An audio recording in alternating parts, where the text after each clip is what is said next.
The coaster is leaving the station, twisting your senses as you fall through the looking glass and down the rabbit hole.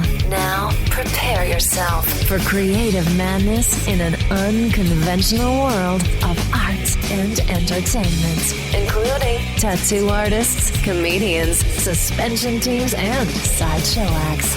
Now, broadcasting from a stranger's basement just around the corner, we bring you a show filled with thrills and artistic delight. This is My Twisted Schwartz with Doug the Big Schwartz. You know, I'm stoked on the way that Spike TV portrayed me, man. I've got nothing but love for everybody that was involved in this thing, you know. When I was going through this show, I had hard times. I mean, I had many producers come up to me and say, dude, we did not think that you were going to make it through the 4th episode when you first came here, because I was hard to deal with, man, because, you know, when you first start going into those interview rooms, that's a scary thing. You're like, all right, so basically I'm coming into this interview room and I'm going to point out everything that's wrong with all those people in that room, but I don't know them. And that's not really my character. Like, I'm not that type of person, you know what I mean? Like, I love to give people the benefit of the doubt. So I think for me, the further I got in the competition, the easier it was for me to pop off at the mouth. Well, yeah, because you're getting to know them along the way, and it adds to it. Yeah, right. And then you find out that there's people in there that are like, man, I wouldn't even hang out with this person outside of this. So what does it matter what I say about them? You know what I mean? And I got to the point at the end where I went in and I was like, well, you know what? None of these people were my friend before I left here, so they really don't need to be my friend before I leave. So I picked out the few people in that show that I liked and respected, and I clinged to them, you know. Matt Oba and Katie, amazing people. I love both of them to death. Of course, Duffy, one of my best friends in the whole world, couldn't even have done it without her. She's fucking awesome, you know. But I feel like overall, like, everybody on there was pretty cool. I mean, even St. Mark being kind of crazy the way he was on TV, is really not a bad guy when you're face to face with him. You know what I mean? But yeah, see, I've talked to him about coming on the show. Go down the path that they do. You know what I mean? Everybody had the camera in front of them, and you chose to say those things. So, however they portray you on that TV show that's your doing. You know what I mean? They're not the TV show is not back there like splicing words together and making you say shit about people. Like, it's all stuff that we said. You know what I mean? It's just timing. It's when's the best time to put this in for the ratings. So, you know, I mean, I could go through and take anybody's interview and make it sound horrible. It's easy to do, but yeah, there's no need because, you know, I'm not running that show. But for something like Ink Master, you do as an editor, and I've done that job. You're sitting there, you're watching hours and hours of B-reel tape, going, okay. Ooh, I could put this with this, and that'll look bad. Yeah. You know, and that's exactly what you're thinking. 10 hours of it, yeah. You know, and really by the time you've watched 10 or 15 hours of a 1-hour episode, you're like, I hate all of these people. What am I going to do to them? So, St. Mark, I just talked to him the other day about doing the show, and he said he's going to do it. And that's the impression I got is he came into it with, I have a persona I'm going to play. I'm going to do it to the hilt. And, you know, it's worked out for him. He did Halloween the other night. Dude, hey, here's the deal too, man. Shout out to him. He's fucking good at it. You know what I mean? And not to mention he's an awesome tattooer. So well, that's what I was going to say. No matter you know what I mean. No matter how much shit everybody gets him, that damn stained glass bird looked like a stained glass window on somebody's back. Yeah, he can tattoo his ass off. You know, bottom of the line. You know what I mean. I love all you guys, but I cannot lie. That was my favorite tattoo of the season until the back piece. Yeah, it was insane. The funny thing is, it's funny that you bring that up because he was in my mind the whole time I had to redeem myself for my stained glass window. I kept thinking, what would St. Mark do? You know what I mean? I was like, all right, I got to have the little solder beads in there, and I got to have the wispiness of the different glass panes. And so, in a way, he really helped me. You know what I mean? So now the tattoo god will hear this. Yeah, absolutely. It's awesome. Gravy. So it's funny. It's funny how much stuff you actually learn on there. You know, I probably learned more about myself and about my tattoos in those couple months than I had in the past 5 years. You know what I mean? So it's really cool. I can't say enough about how much I respect all three of the judges. You know, I think, to me, getting critiqued is a very important part of being a tattooer, man. If you can't handle a critique, man, you're in the wrong business, because you are not going to get any better unless somebody tells you what's wrong with what you're doing, you know? Oh, that reminds me of another one that drives me nuts. The people are like, why is Dave Navarro on there? And why is he critiquing tattoos? And what's he know about it? And I just want to turn and go, asshole, you're doing the same damn thing. You're just pissed because he's getting paid. Yeah, exactly. Hey, here's the thing. Here's the thing with Dave, man. The funny thing is that the public doesn't understand is that guy is so knowledgeable about tattoos that it's like unbelievable. You know what I mean? First of all, he's covered in tattoos. It doesn't matter how good the tattoos are not. I mean, everybody wants to say that he's got these crappy tattoos.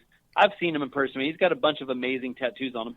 On top of the fact that he's one of the most well-spoken people I've ever met in my life. So why would you not want to have him on that show? I know. You know what I mean? And he's a good-looking motherfucker. So fucking problem solved. However, if the guys are ever looking for another collector to come on the show and help judge, I am available any day of the week. Right there. Yeah. I'm right there for you. Amazing job, man. Those guys have got the coolest jobs. You know what I mean? It's insane. I mean, and I actually do. There is a part of me that would love it if the show ever called and said, you know, hey, we understand you got this blog and podcast, and we want you to come on as a judge. That way I can be hated too. Yeah. You know, I thought about that. You know, when the show started progressing and we were like halfway through the season, like there was a little bit of hate on my social media, but really nothing compared to when the day after I won, I must have blocked 100 people from Instagram because they all, you know, everybody's got their own fan, and then to them that person should have won, that person should have won. But I look at it like this. I feel like Ink Master is like the NFL. I feel like there's two teams that are going to make it to the Super Bowl. It doesn't matter which one of those teams did the best all season. It's how they play that last game. Yeah. You know what I mean? And that's really the brunt of it. You know what I mean? I fucking busted my ass on that last tattoo, man, and I am so pumped on that thing. You know what I mean? I'm so pumped to be able to give back to the tattoo community. I'm stoked that all people that do traditional tattoos this year are going to be busy because now America's all going to want to get their traditional tattoo. This is true. I'm sitting here making my plans now. I want a sparrow over here, and I want. Yeah, exactly, man. So I'm just stoked that I could help. You know what I mean? Was honored to stand up on the stage with those two guys, man. They're both awesome tattooers. So still hadn't even hit me that I won. You know what I mean? I think my favorite picture is actually at the after party when you and Pecker and Clean Rock won. We're all shirtless. I'm totally blowing that thing up and hanging it in the lobby of my shop. I don't blame you. Autograph one for me and autograph one for me and just send it around. So I want that up in the office here. I will. Send me your email address email me your address and I'll definitely do that. I'll do it. Let's see. Where was I? Oh, you were talking about all the things giving back. Best episode of Ink Master ever. I know I said I wasn't going to, but this has really been like the best season they've had in a long time. Best season of Ink Master ever. You didn't do your own artwork. Can you guess which one I'm talking about? Yeah, the global the Down syndrome. Yes. Dude, what an honor it was to be a part of that. You know what I mean? On top of the fact, I don't know if anybody noticed, but my girl that I did her artwork was just a fucking badass artist, man. She was. I mean, her stuff was so awesome. You know what I mean? So I was thrilled. Her and her brother were so cool to me. I wanted to guide her through the whole process. I felt like somebody else took over inside me, man. And I basically, like, the TV show didn't show a lot of it, but she pretty much did. Besides the physical part of tattooing, I mean, she drove my foot pedal. She did all the wiping. She poured all the pigment. Like, I let her in on the whole thing, man, and it felt so rewarding and so awesome to be able to hang out with such a cool group of people, man. It was so emotional for me, man. I was teared up the whole time, you know what I mean? What a fucking badass thing to be a part of, you know what I mean? So after that show aired, my wife, Kim Kruseman, decides to do, like, this fund me thing for global Down syndrome, and she ended up raising close to $4,000 for it. I mean, it was just awesome, the response that we got to it. And you and Duffy had a watch party as well for it, right? Oh, she said 2,000, not 4,000. Yeah, we had a watch party for it. But the thing is the power went out. So when we were having our watch, me and my wife drove all the way to Prince Frederick to go to the watch party. And you guys had such a bad storm that night, we didn't even get to watch it. There's some things I don't miss about Maryland. It's the snow and the storm. Yeah.